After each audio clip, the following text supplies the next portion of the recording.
కాంగ్రెస్ పార్టీలో కొన్ని రోజుల నుంచి ఒక ప్రచారం జరుగుతుంది. అదేంటి అంటే మొత్తం ఇప్పుడు వచ్చిన కొత్త ఇన్ఛార్జ్ మీనాక్షి రేవంత్ రెడ్డికి చెక్ పెడుతుందా అనే ఒపీనియన్ ఇప్పుడు మొత్తం కాంగ్రెస్ పార్టీలో వినిపిస్తుందట. ఎందుకంటే మీనాక్షి వచ్చిన రోజు నుంచి ఈ రోజు వరకు జరుగుతున్న అన్ని అంశాలని కాంగ్రెస్ పార్టీలో ఉన్న చాలామంది నాయకులు మాట్లాడుకుంటున్నారు. ఇప్పుడు గతంలో ఇక్కడ ఇన్ఛార్జ్గా దీప్దాస్ మున్షి ఉండే. ఆమె ఉన్నప్పుడు రకరకాల ఆరోపణలు ఎదుర్కొన్నారు. రకరకాల ఆరోపణల నేపథ్యంలో ఆమెను మార్చిర్రు అని కాంగ్రెస్ వాళ్ళే మాట్లాడుకుంటారు. సో ఆమె మారిన తర్వాత వేరే ఇన్ఛార్జీల పేర్లు అవి ఇవి తెర మీదకి వచ్చినా కూడా అసలు తెలంగాణలో ఏం జరుగుతుంది అనే విషయం ఎప్పటికప్పుడు రాహుల్ గాంధీకి రిపోర్ట్ చేయడంలో భాగంగా రాహుల్ గాంధీకి అత్యంత నమ్మకస్తురాలైనటువంటి మీనాక్షి నటరాజన్ను తెలంగాణకు ఇన్ఛార్జ్గా పంపించిండు అని కాంగ్రెస్ నాయకులు మాట్లాడుకుంటారు. ఎందుకంటే కాంగ్రెస్ పార్టీ ఈ రోజు వరకు అధికారంలో ఉంది 3 రాష్ట్రాలలోనే. 3 రాష్ట్రాలలోనే కాంగ్రెస్ పార్టీ అధికారంలో ఉంది. కేంద్రంలో అధికారంలోకి రావాలి అని కోరుకుంటున్నటువంటి కాంగ్రెస్ పార్టీ ఇప్పుడు ఉన్నటువంటి 3 రాష్ట్రాలలో కూడా అధికారం ఎన్ని రోజులు ఉంటుంది, ఇక్కడ అధికారం కోల్పోతే మళ్ళీ ఎలక్షన్స్ వస్తే కాంగ్రెస్ పార్టీ అధికారంలోకి వస్తుందా రాదా అనే అనుమానాలే హైకమాండ్కు ఉన్నాయి. ఎందుకంటే కర్ణాటక చూస్తున్నాం మనం, అట్లనే తెలంగాణలో 15 నెలల టైంలోనే ఎంత వ్యతిరేకతను మూటగట్టుకుంది కాంగ్రెస్ పార్టీ అనేది మనం చూస్తున్నాం.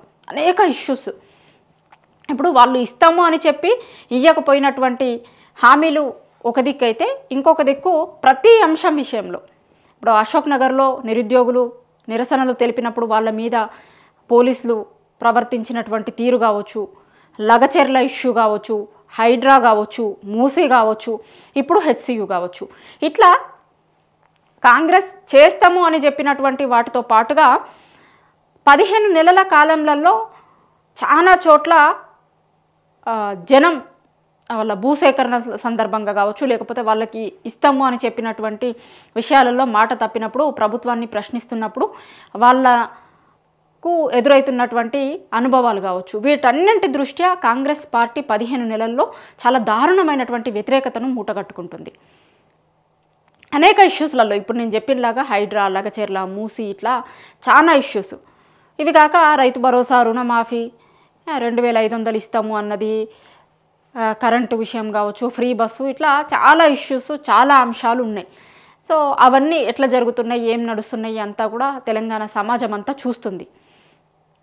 సో ఈ పరిస్థితులలో ఇప్పుడు 10 ఏళ్ళ అధికారంలో ఉంటాము అని చెప్పుకుంటున్నారు కాంగ్రెస్ పార్టీ. అధికారంలోకి వచ్చిన రోజు ఏం చెప్పింది అంటే తెలంగాణలో గతంలో ఉన్న బీఆర్ఎస్ పార్టీకి 10 ఏళ్ళ అధికారం ఇచ్చిరు కదా, గట్లనే కాంగ్రెస్ పార్టీకి కూడా 10 ఏళ్ళ అధికారం ఇస్తారు అని మాట్లాడిరు. చాలా సందర్భాలలో సీఎం రేవంత్ రెడ్డి మాట్లాడినప్పుడే మాకు 10 ఏళ్ళ అధికారం ఇస్తారు తెలంగాణ ప్రజలు, ఖచ్చితంగా తెలంగాణ ప్రజలకు ఒక్కసారి కాదు అధికారం ఇచ్చేది, రెండోసారి కూడా ఇస్తారు ఇక్కడ. సో 10 ఏళ్ల పాటు నేనే సీఎంగా ఉంటా అనే విషయాన్ని కూడా ఆయన చాలా సందర్భాలలో చెప్పిండు. అట్లా చెప్పి అధికారంలోకి వచ్చిన తర్వాత 15 నెలలలోనే కాంగ్రెస్ పార్టీ ఇవాళ ఏ విధమైనటువంటి వ్యతిరేకతను ఎదుర్కొంటుంది మనం చూస్తున్నాం.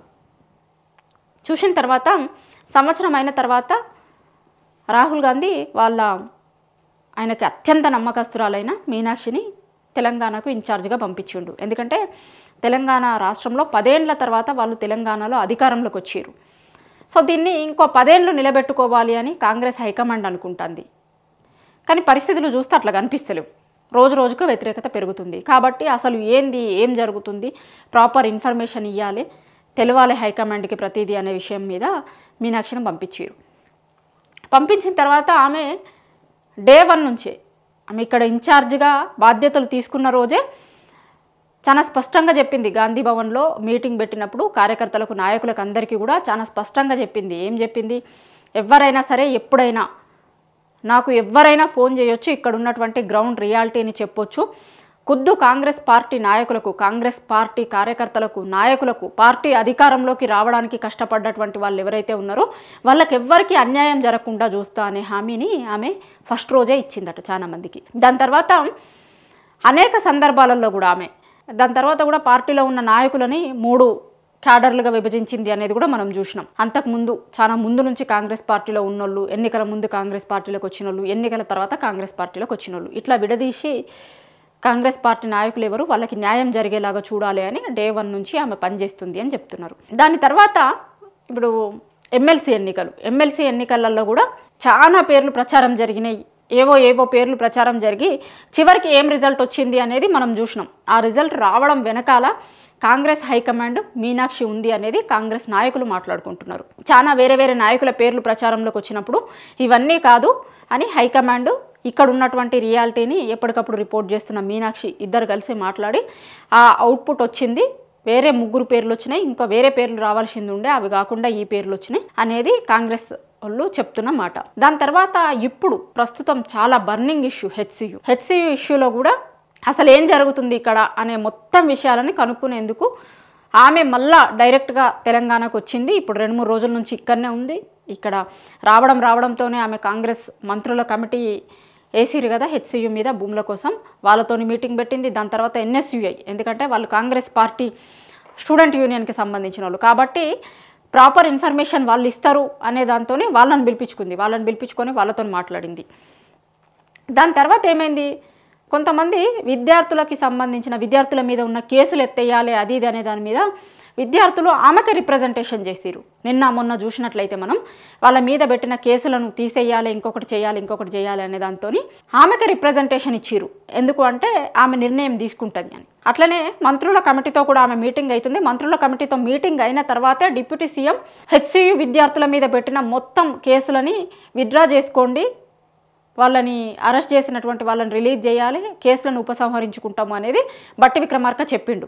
ఎప్పుడు మంత్రుల కమిటీతో మీటింగ్ అయిన తర్వాత, మీనాక్షి నటరాజన్ మీటింగ్ అయిన తర్వాత, అంటే ఆ హెచ్సియు విషయంలో కూడా మొత్తం ఇష్యూని తన కంట్రోల్లోకి తీసుకొని ఒక పరిష్కారం దిశగా ఆమె పోతుంది, మొత్తం అన్ని వ్యవహారాలను ఆమె చేతులలోకి తీసుకుంది అనేది కాంగ్రెస్ పార్టీ నాయకులు చెప్పుకుంటున్నారు, మాట్లాడుతున్నారు.